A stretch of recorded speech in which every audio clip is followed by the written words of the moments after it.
Então, estamos aqui no terceiro vídeo. Esse terceiro vídeo falamos sobre modalismo cristão. A gente não sabe o que faz para prender a atenção de vocês aqui nessa videoaula.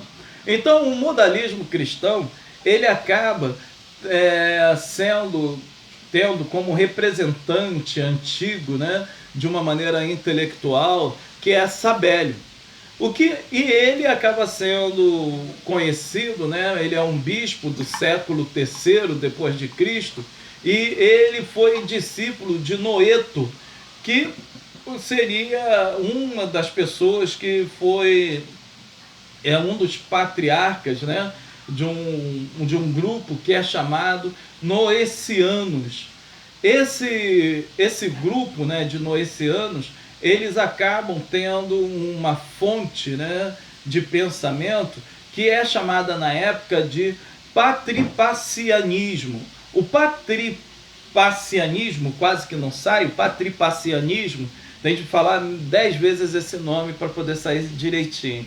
Ele também é conhecido como sabelianismo, porque ele que vai dar uma formulação mais teórica, mas também como monoteísmo modalista.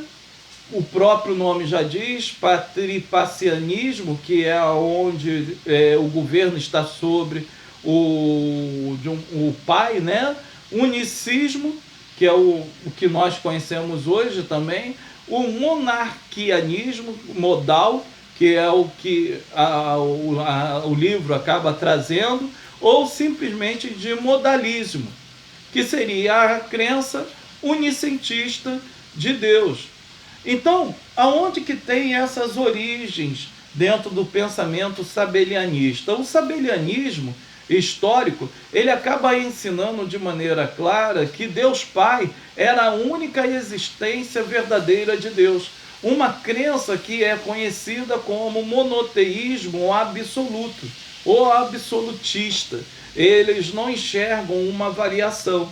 Essa forma do sabelianismo moderno é o que os testemunhas de Jeová acabam assim ensinando, que existe o pensamento que o Deus Pai é o único Deus e que Jesus Cristo seria um Deus inferior, porque veio do Pai, mas o único Deus mesmo seria o Pai. Então, um autor, né, descreveu os ensinamentos de Sabélio desta maneira que eu vou dizer para vocês. Eu vou ler agora nessa forma. Assim, a verdadeira questão, portanto, se torna esta: o que constitui o que chamamos de pessoa na divindade? É original, substancial, essencial à própria divindade? Ou é parte dos desenvolvimentos e formas de aparecer que a divindade criou para si, para suas criaturas? A primeira opção, Sabélio, ele acaba de negar completamente. Esta última, ele admite de maneira completa. Então, os modalistas, eles acabam afirmando que o único número atribuído a Deus na Bíblia é 1. Não existe 3 em 1, essa forma que se enxerga a Trindade, né? Eu esqueci o autor que fala, procure compreender a Trindade, ficarás louco, e despreze-a e vá para o inferno. Muitas das vezes o conceito de Trindade, ela se torna-se um pouco obscuro, porque as pessoas enxergam a Trindade unicamente como pensamento bíblico. Você tem de entender também o lado filosófico que levou a toda essa compreensão. Senão o entendimento da Trindade, você vai ficar...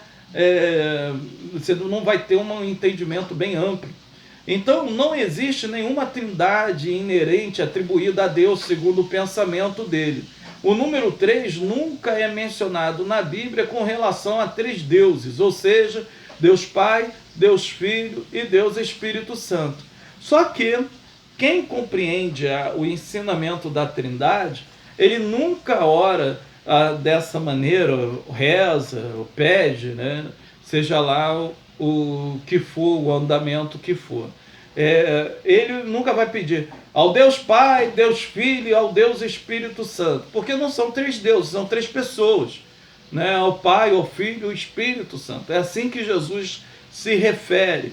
Essas três pessoas unidas eternamente, elas são coeternas, porque as três pessoas não têm princípio, início nem fim. Elas são oniscientes, onipresentes, onipotentes, porque todas elas fazem juntas, elas fazem parte de uma única essência, que é a essência divina. Mesmo que então nós podemos entender que o Pai é Deus, que o Espírito Santo é Deus e que o Filho é Deus.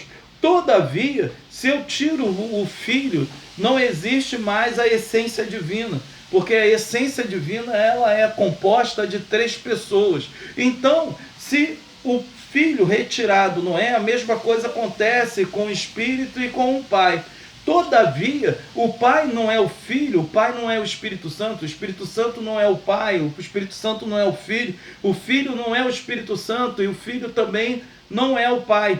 Então não são três deuses, são três pessoas que dentro da infinitude ou até mesmo da incompreensão humana daquilo que seria Santíssima Trindade, poder-se-ia então chamá-los de Deus pelo único fato de compartilharem a essência divina. Então o Pai é Deus, porque sem ele não existe divindade. O Filho é Deus, porque sem ele não existe divindade. O Espírito Santo é Deus, porque sem ele não existe divindade. Contudo, são três deuses? Não são três deuses. É apenas um único só Deus ali naquele momento composto de três pessoas.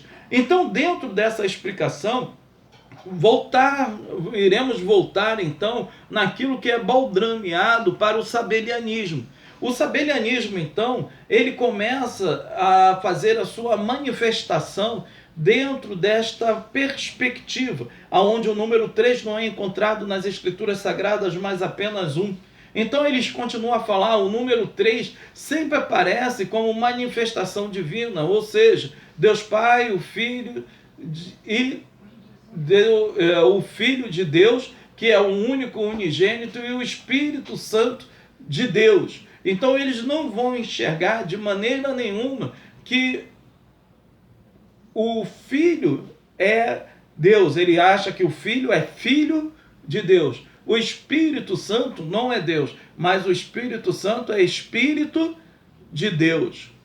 Então, né, ele acaba trazendo uma certa descrença, até mesmo nos textos que são chamados textos receptus, que tem do século XVIII e século XIX, os textos que foram achados, ele acha que esses textos foram até adulterados.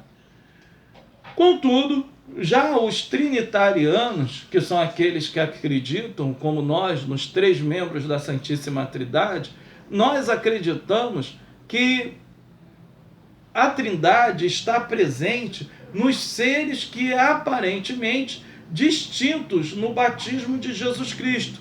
E acabamos acreditando na crença trinitariana. No batismo nós vimos o Filho, o Espírito Santo, como de forma corpórea, não quer dizer que a pombinha desceu ali, pelo amor de Deus, tá? Algo ali apareceu, eles enxergaram como se fosse uma pomba, e a voz do Pai. Ali a Trindade está totalmente formada. O modalismo tem sido principalmente associado com Sabélio, que ensinava uma forma dele em Roma no século III depois de Cristo, como um discípulo de Noepo e de Praxéias, que acaba trazendo esse tipo de ensinamento. É claro que no decorrer do tempo, né, essa crença acaba sendo ensinada, mas a igreja ela se reorganiza, faz o credo, e nisso é declarado que Sabélio, então, com a sua doutrina, que ficou conhecida como sabelianismo, né, ela é considerada herética. Então, pelo fato dela ser considerada herética, ela foi assim descartada dentro da teologia cristã. Então, acredita-se até que a tendência sabeliana ela fica ainda muito forte nas igrejas orientais ou nas igrejas da África setentrional. Então, que Deus abençoe. Falamos sobre modalismo hoje e vamos falar na próxima aula sobre maçonaria, né? Vamos falar um pouco da história da maçonaria. Que Deus abençoe a todos vocês em nome de Jesus.